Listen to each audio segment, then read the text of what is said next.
Alright, let's begin inside the box with Pandora Hearts. Something that actually looks very intriguing, but I never got a chance to, or I never got around to watching it. It's the story of a lot of stuff I've collected, isn't it?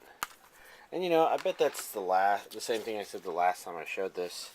Once again, since this is an NIS release, it's got a book with a lot of interesting art and information in it. Although, just like the other one, I spend too much of my time watching anime versus actually digging through a lot of the extras sometimes. And as usual, for a 26 episode series from NIS, it's 2 releases. Once again, with some really neat artwork on this one. Now, I'm not quite sure what this series is about since, again, I haven't watched it. So I can't talk about it that much, unfortunately. Oh, but this next one I can. Let's see, which one's the first one? Welcome to the NHK. It's a very amusing story. The basic premise is simple. Our main character is a NEET, which is a terminology that basically means not in education, employment, or training, which basically means he stays inside all day doing absolutely nothing. When one day, a girl wanders into his life, trying to change that.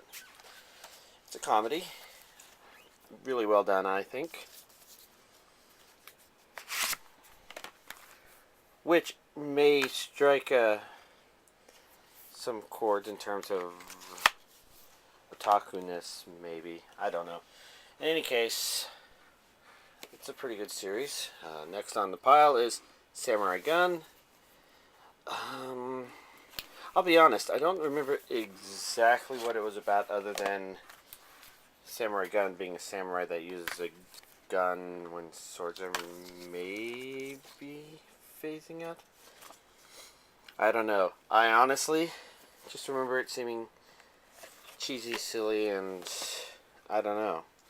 If I could remember more details, I could probably give better examples than just scratching my head trying to remember. Decoita. Now, this is a really amusing one. Maybe possibly because I initially looked at it and considered... I didn't think its form of humor would be something I could agree with. I mean, they kind of have a main character wearing a diaper on there, and that sounded like some pretty... humor that just doesn't sit well with me, because I don't find that too hilarious. But fortunately, that's pretty much the only joke like it. It's just an amusing setup. The basic idea is our main character is prototyping a suit. She is. They've got supervillains that they have to fight who were prisoners released just to test the suits. And they all have to keep their identity secret from each other, even though they're all living at the same apartment complex. It's quite funny. I have not seen any of Baki the Grappler, so I don't really know what it's about. I do know that this release is a much more compact release than... Let's see, there's a total of 8 discs for... Let's see, it's saying 12,000 minutes of action on the DVD. So I'm trying to think if maybe that means it's... Oh, wait. It says right there, there's a total of 48 episodes and some extra features on the 7th disc. Originally, I bought the 2nd season box set, not realizing it was the 2nd season, that I would have to find the 1st season, but this ended up being cheaper by the time I realized that. In fact, that 2nd season may still be around here somewhere. Oh well. And then we've got Jinki Extend. As you can see, I've got the individuals of it. I'd like to tell you what it's about, but to be honest, all I remember from the first time I watched it is that it was really confusing. I think what happened was it kept having flashbacks that I weren't sure if they were flashbacks or side stories or what. So I had a lot of trouble putting the story together. At the time it was probably subtitled, and with subtitled anime there is a variance on how much I actually pay attention sometimes, I guess. So it's hard to say what I exactly think of it, but I do say that the artwork makes me want to rewatch it almost as much as the lack of understanding of what happened. So next up is Kodocha. Let's see. The basic premise of the story is our main character is a pretty well-known child actress. And it's basically just about the various things that happen around her. You got her manager, her mom, the silent kid who's of course the love interest in this shoujo.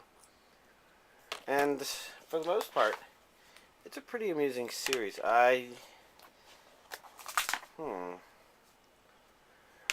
It's interesting because I think when Funimation released this, they could not license the song that was used in the first opening, and a couple of times it was used in the series. So there's a couple places in there where these DVD releases are silent.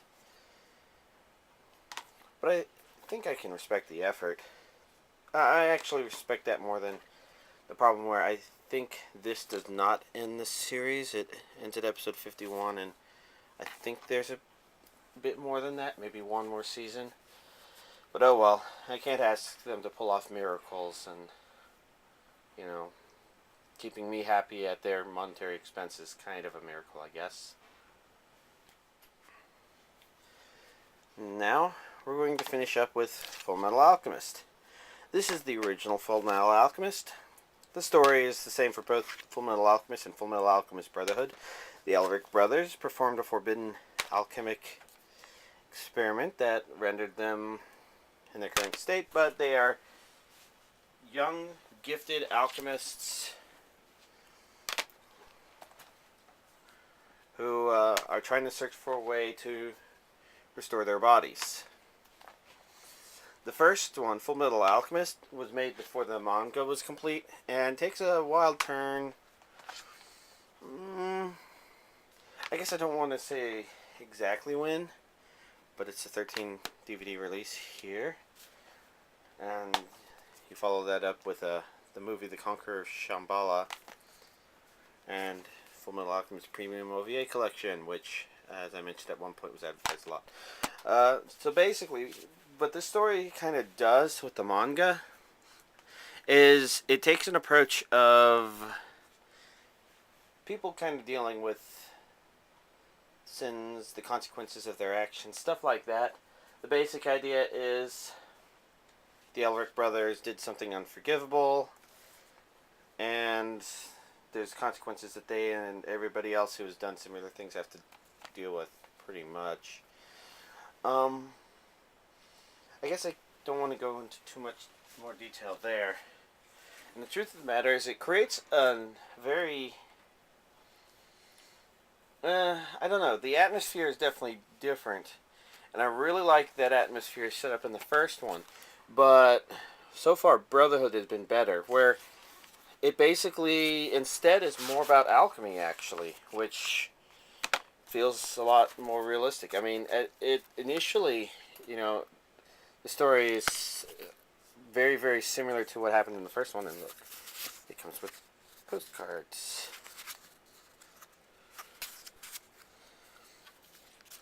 But basically,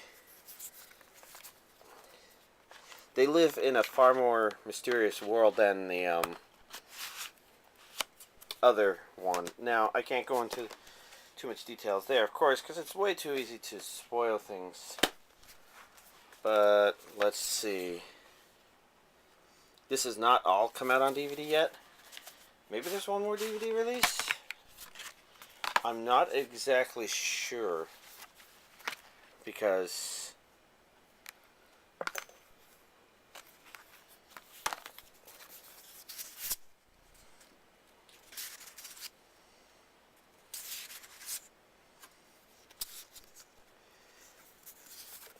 I can't. I'm keep not looking this information up before I do these videos, because I guess my real goal is to show the DVDs, try and let people know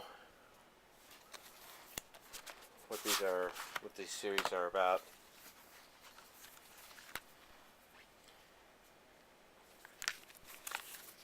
Oof, I'm getting tangled on cord here, and I'm running out of space here.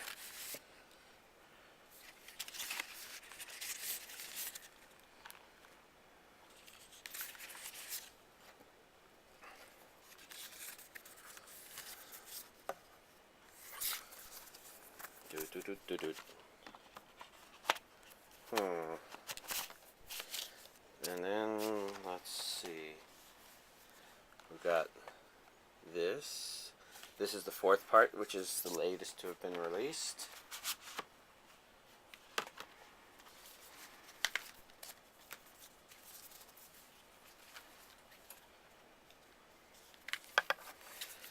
And it's been a very exciting show to watch.